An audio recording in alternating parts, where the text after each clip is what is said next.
since I'm saying there's so much more to the story, I just want to point out that so much more to the story may not just mean that it isn't finished yet, like that there's more to come, but it also, as a phrase, could mean the story as it has been so far is much different than what you've been told about it.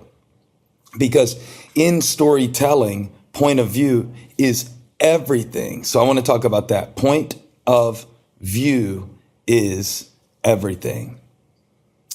Point of view is everything.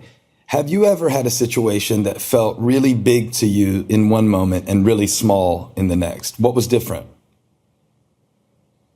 You know, the situation obviously can change, but let's say it didn't. Have you ever had a situation that felt in the moment like the biggest thing in the world? Later you saw, that kept me up at night? That? Okay. It's probably that the point of view changed. The point of view changes sometimes because of you changing. Sometimes the point of view changes because of you. As you change, the way you see things changes. As you mature, as you grow, as you get tools, you should be able to look back over your life and go, oh, wow, I was a jerk there. And you don't even have to necessarily call the person and say I was a jerk 4.5 years ago, but at least to know it moving forward. And sometimes you make repairs in relationships, and sometimes it would do more harm to open an old wound. But see, the point of view changes because of you changing. And if you don't let God change you, that's where you get stuck in a story. You go, oh man, this always happens to me and never gets my way, and everybody always picks on me. What is the why is everybody always picking on me character? Maybe you can put it in the comments for me. I don't remember. But, you know, point of view is everything when it comes to not only how you tell a story to a friend.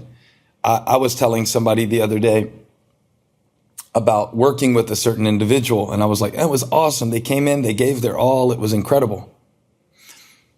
Person sitting in the room didn't look like they were on the same page as me. This person who had come in and worked with me, I had seen, right, they were all in, they were going hard.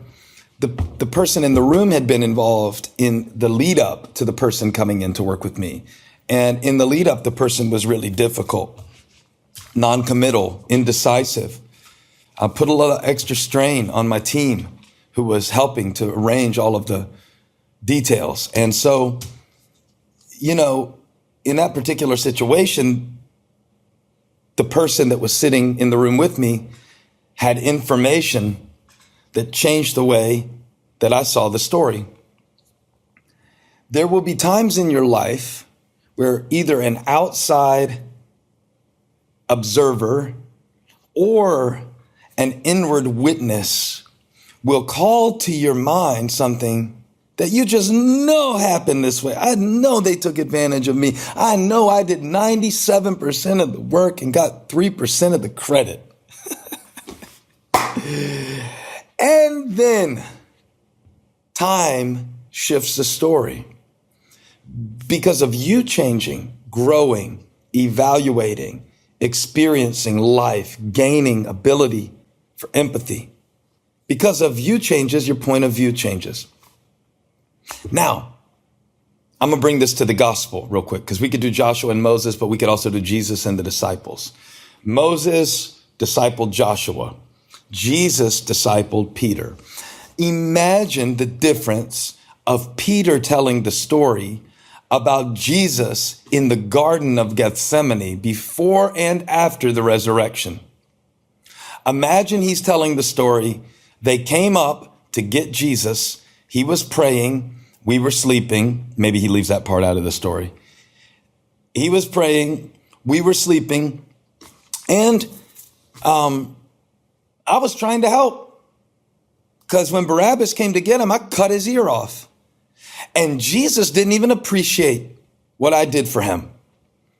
He put his ear back on. He undid the work I did.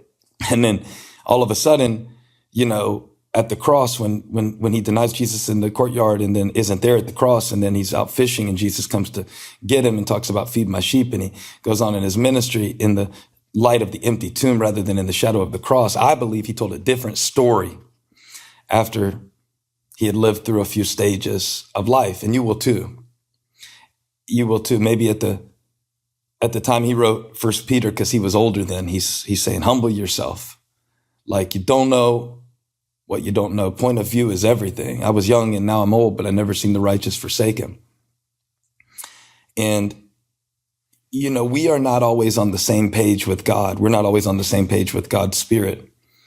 And maybe it'd be helpful for us today sometimes to find those points of communion and contact with God so we can get on the same page, so that we can have his point of view. You know that God has a purpose in the earth, and he's working that purpose in your life.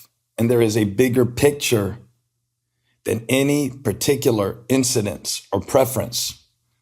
There's a bigger picture than your past up to this point or your present pain. And to get into that place with God where you can say, all right, Lord, I want you to be my new point of view. And that means allowing him to speak things about you, how he sees you, because God sees you different than you see you, your situation, your struggle, the injustices that have been done to you, the mistakes that you've made, and what you need to do next and what you can do next. Point of view is everything. The same Peter that was saying, never, Lord, telling Jesus what to do, was saying, humble yourself. Because of you changing, because of you changing, as you change, your point of view changes. Point of view is everything in the story. So, little exercise that I was introduced to recently. It was saying, how would somebody who admires you describe you? Try seeing yourself through the eyes of someone who admires you. Now, that's hard for me because I am very self-critical. I have a hard time giving myself credit. And because of that, I probably don't encourage others as much as I should, but I'm working on this. And the advice, see yourself through the eyes of someone who admires you, sounded good to me and a little fluffy, if I'm honest. But in the process of considering it, I realized that my wife, Holly, sees me through eyes of admiration. And it's not the kind of admiration that's based on a lack of information where she doesn't know me really well and she only sees a certain side of me. So she admires me. She sees everything. She sees the days in the past where I couldn't get out of bed because I was depressed. She sees the days where I go hide out in my man cave mind and barely engage with the family. She sees the days that I'm irritated. She sees the days that I'm short-tempered. She sees the days that I doubt myself. On an even more practical level, she sees the messes that I make. She sees the slob that I can be. And yet even today, as I was waking up, I opened this letter that she had written me. She gave me a stack of letters for Christmas, and there were only about 4 or 5 of them, but I was on the 4th one. And she put a picture of me with a little note about me. And it was a picture that she took of me getting ready to preach in Los Angeles last year. And in the picture, I'm kind of like sitting there with my head in my hands, with my Bible in my hand. And I know how I felt in that moment, which was like, I'm not the man for this. Who do I think I am going out to preach to 12,000 people at the Forum in LA? I feel all this self-doubt, and I can almost see the self-doubt when I'm looking at the picture. But she wrote me a note saying, thank you for working hard. Thank you for not just relying on your gift strictly, but seeking God to preach to us. And she said, I hope you forgive me for taking this picture without asking your permission. And I thought, man, I need to see myself sometimes through her eyes, because all I see in those moments is what I don't have, what I'm afraid I can't do. But she saw a man who was trying to seek God and lean into him. Point of view is everything. Point of you. The point of you, the point of your life is not just to be self-serving. The point of you, the point of your life is to not just be a consumer who eats all the messages that professional marketers send to you every day. The point of you is to glorify God and to know him and to make him known. And so when God says to Joshua, you will lead these people to inherit the land, which I promised their ancestors, Joshua is getting God's point of view.